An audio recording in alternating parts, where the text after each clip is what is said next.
Start today with a paradox. It's something I think we all kind of feel, even if we don't say it out loud. Okay. We are arguably more aware of mental health than any generation in history. We have the hashtags, the campaigns, all of it. It's everywhere. You can't scroll through social media without seeing a post about anxiety or self-care. Exactly. And yet, if you look at the actual data, the cold, hard numbers, we're getting sicker. Depression, anxiety, burnout. The rates aren't just flat, they're climbing. It's the great contradiction of modern psychiatry. We have more treatments than ever before, but for a huge number of people, those treatments just stall. We might manage symptoms, but we rarely see a real cure. And that frustration is really what brings us to today's deep dive. We're looking at a stack of research that suggests we might be fighting the wrong war. A completely wrong war. The core question here is pretty radical, and honestly, it took me a minute to wrap my head around it. What if we just stop looking at depression, anxiety, schizophrenia as these separate mental illnesses? And start seeing them as one single physical problem. Right. We're exploring this idea of brain energy, which is largely based on the work of Dr. Christopher M. Palmer, a Harvard psychiatrist, but, and this is the part that made me double-check our notes. And this is where it gets weird. It's like a glitch in the matrix, because as we dug into the sources on brain power and energy, we kept finding other experts named Palmer. It is such a strange coincidence. You've got the Harvard guy, Christopher Palmer, but then there's a historical chiropractor, an environmental neuroscientist, a sports medicine expert. All named Palmer. Yeah. And all independently pointing to basically the same conclusion about how the human system runs. Exactly. So our mission today is to connect these dots. We're going to explore the theory that mental disorders are fundamentally metabolic disorders. We're going to find out why your brain might be literally running out of power and how, drawing from this whole Palmer universe, you can turn the lights back on. It's a fascinating synthesis. Let's get into it. Okay, so we have to start with the medical heavyweight, Dr. Christopher Palmer. He really identifies a structural problem with how we treat mental health. We love our labels. Oh, love silos. In psychiatry now, if you're sad, you go into the depression silo. If you're anxious, you go to the anxiety silo. If you have mood swings, maybe the bipolar silo. And we treat them as totally distinct diseases. Right, with distinct treatments. But Dr. Palmer says that's just biologically wrong. Which feels like a massive claim to make against the entire medical establishment. It's incredibly bold.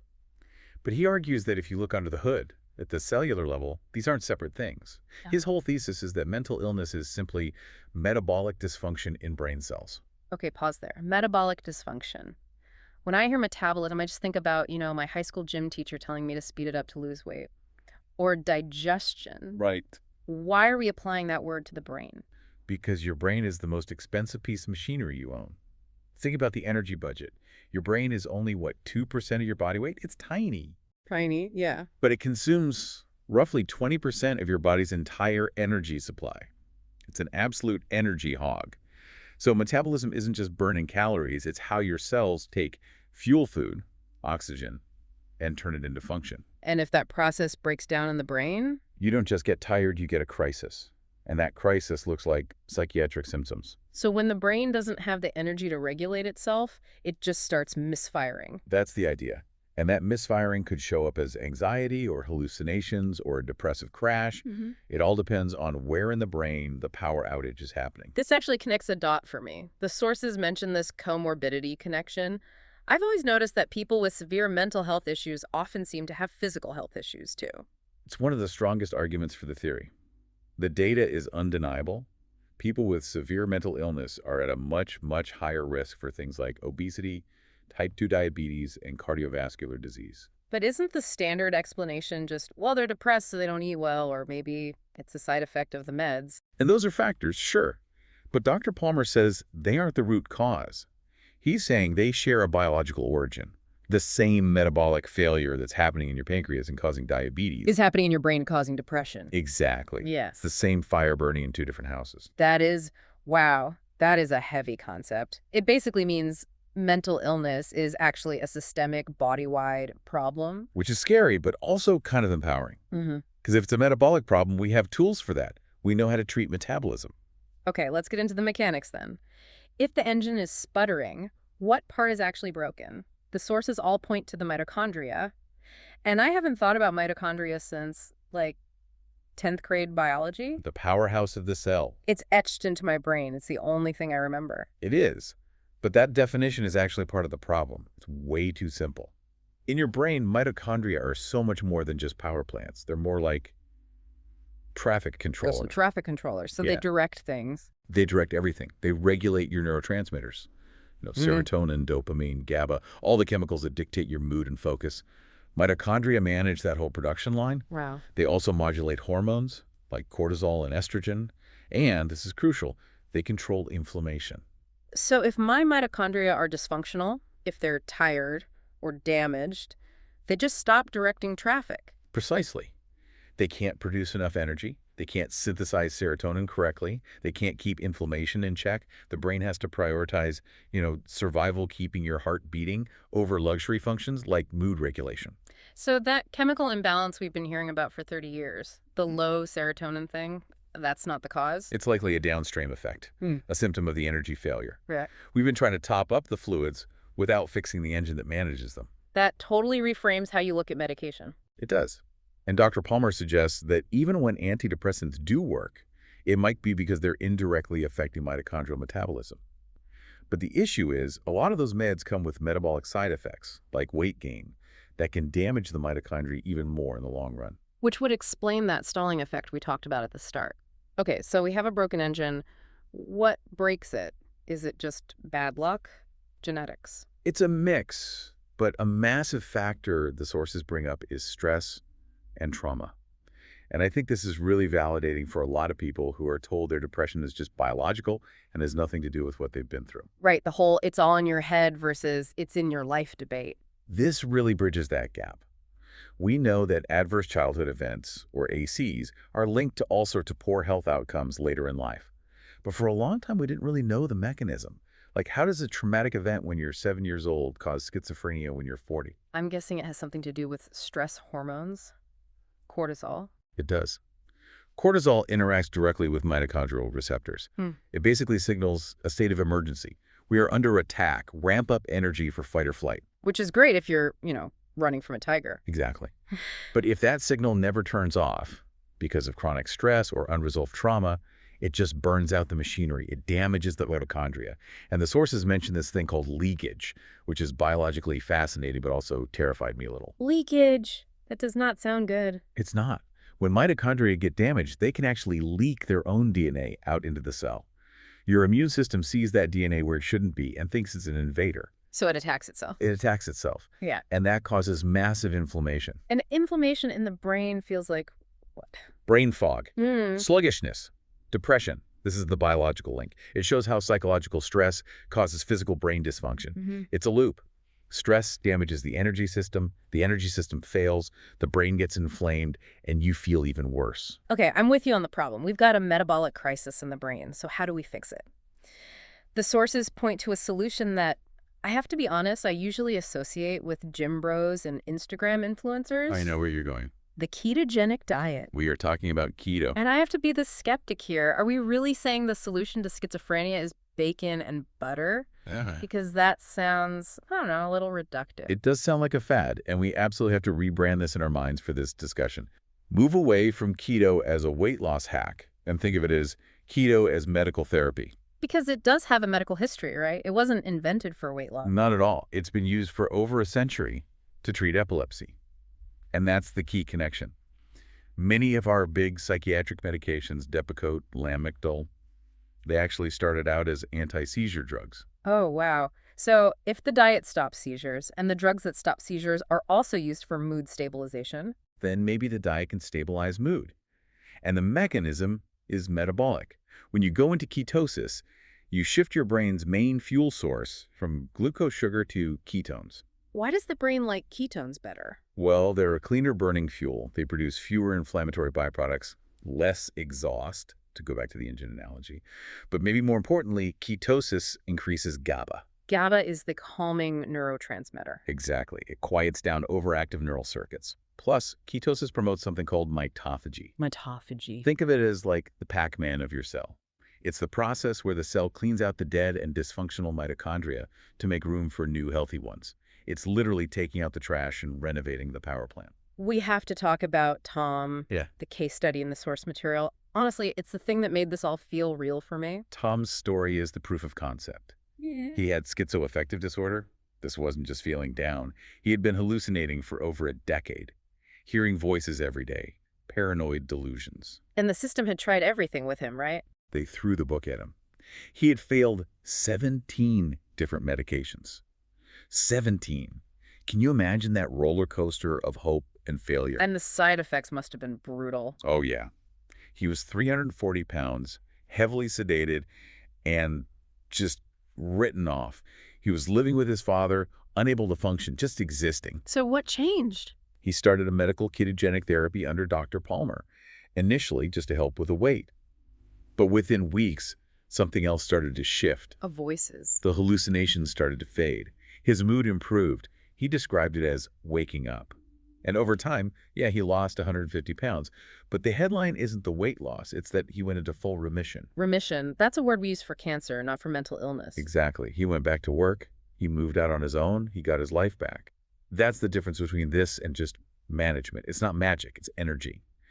He gave his brain a fuel source it could finally use, and the brain healed itself. That's just incredible. It really hammers home how resilient the brain can be if you give it the right tools. So now I want to pivot.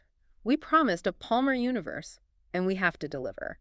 Because while Dr. Christopher Palmer is fixing the internal metabolism, the fuel, these other Palmers in our sources are looking at how we charge the battery from the outside. It gives us this really holistic view. It shows that energy isn't just about food. Take D.D. Palmer. The founder of chiropractic. Right, way back in 1895.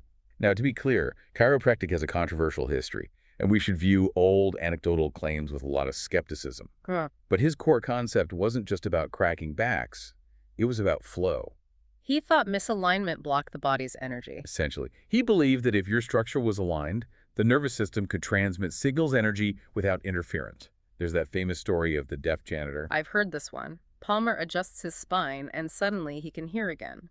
That's the legend. Now, scientifically, we can't say a back crack cures deafness, but modern research does show that spinal manipulation influences the nervous system. It actually changes the input going into the brain. And what about that wild stat from the 1918 flu pandemic? Yes.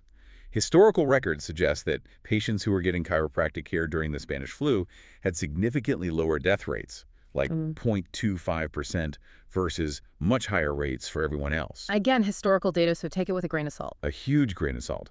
But conceptually, it lines up. If you remove blockages, whether they're metabolic or physical, the body just has a better chance of functioning properly. Okay, so we have alignment from D.D. Palmer. Then there's General William Palmer. He's our nature guy. General William Palmer. Yeah. He talked about being elevated into a lofty plane of thought just by looking at mountains, which sounds like, poetic fluff. Right. Until you look at environmental neuroscience. The data completely backs him up. One study showed a 50-minute walk in nature gives you a 20% boost in cognitive performance compared to walking in a city. Just from being around trees instead of concrete. Yes, because the city demands energy. You have to dodge cars, filter noise, it drains your battery. Nature lets your prefrontal cortex, the part of your brain for focus and willpower, just rest and recharge. It's an energy deposit. And the creativity stat blew my mind. A 4-day tech-free hike boosts creative problem solving by 50%. 50%. I need to go for a hike. We all do. The theory is modern life is this bewildering blizzard of stimulation. We're constantly bleeding energy to attention. Nature plugs that leak. Okay, so alignment, nature. Then Dr. Thomas Palmer, who's working with athletes. Right. He uses KEEG brain mapping on college athletes. And he found that brain symmetry directly correlates with performance. When an athlete gets fatigued, which is metabolic stress, their brain signals get messy. So the brain gets tired before the body does. Or rather, the brain's fatigue causes the body's failure. When the brain's energy state drops, coordination fails, and that's when you get injured. It directly connects brain energy to physical performance. And finally, Mia Palmer, bringing this into the classroom. This is so important for any parent listening. She applies this science to education. Instead of seeing a student with ADHD as a bad kid who needs discipline, she says, no, this is a brain state. It moves it from judgment to understanding. Exactly. If a kid is acting out, maybe it's metabolic. Maybe they need movement or different food or just strategies to regulate. It changes how we teach because we're respecting the child's biology. It really is a Palmer universe. Internal metabolism, spinal alignment, nature, education, it all comes back to energy. It's a unified theory of health. So for the listener thinking, okay, I'm not schizophrenic, but I am tired, I'm unfocused, I want my brain to work better, what's the practical application? Dr. Christopher Palmer talks about something called the CrossFit cure. He does. And the idea is really simple. The same things that fix metabolic syndrome, obesity, diabetes, also fix the brain. You don't necessarily have to go strict medical keto, but the principles are key. What are the pillars then? First, diet, Hmm? but specifically eliminating the things that cause insulin resistance in the brain. I want to double click on that. Insulin resistance in the brain. How does that actually happen? So insulin is like the key that unlocks the door to let glucose, or energy, into your cells. If you're constantly spiking your blood sugar with processed foods, your cells basically change the locks. They stop listening to insulin. So the fuel is floating around in your blood, but it can't actually get into the engine. Exactly. Your brain cells are literally starving in the midst of plenty. This is why some researchers are now calling Alzheimer's type 3 diabetes. So step one is cutting the sugar and the highly processed seed oils to fix those locks. Which is so much easier said than done. It is incredibly hard. But knowing why you're doing it, to save your brain, not just your waistline, can be a powerful motivator. What about supplements? Micronutrients definitely matter. B12, omega-3s, these are the building blocks for those mitochondria. But you can't supplement your way out of a bad diet. And exercise. It's miracle grow for the brain. That's what they call it. Exercise stimulates neuroplasticity, helping your brain forge new connections. It's not just about your muscles. It's about keeping your brain tissue young and responsive. And we can't forget sleep. I feel like every single deep dive we do comes back to sleep. Because it's completely non-negotiable.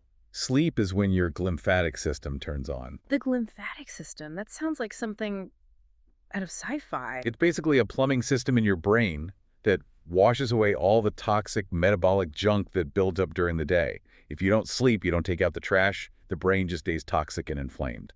Now, I have to play devil's advocate for a second. I know some people listening might be thinking, is this too simple? Blaming everything, depression, ADHD, schizophrenia on mitochondria, it feels a little reductionist. That's a valid critique. Yeah.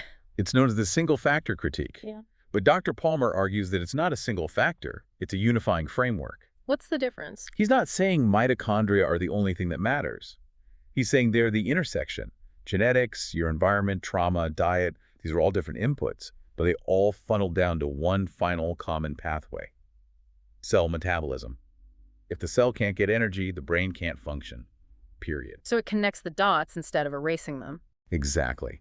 And it moves us away from chemical imbalance, which feels so permanent and out of your control, to metabolic dysfunction, which is something you can actually treat. That's the big takeaway for me. Agency. You have agency over your metabolism. You can change what you eat. You can change your environment. And by doing that, you can literally change your mind. So as we wrap this up, let's synthesize this. We've been on a journey through this Palmer universe. We have. And whether it's the food we eat, like in Christopher Palmer's world, or the nature we absorb from William Palmer's world, or even the structural alignment D.D. Palmer talked about, Yeah, it all comes back to energy. it really does. We often try to hack our productivity with apps or caffeine, but the most powerful tech we have might just be restoring the biological energy our brains were designed to use in the first place. Which leads to a final thought I want to leave everyone with.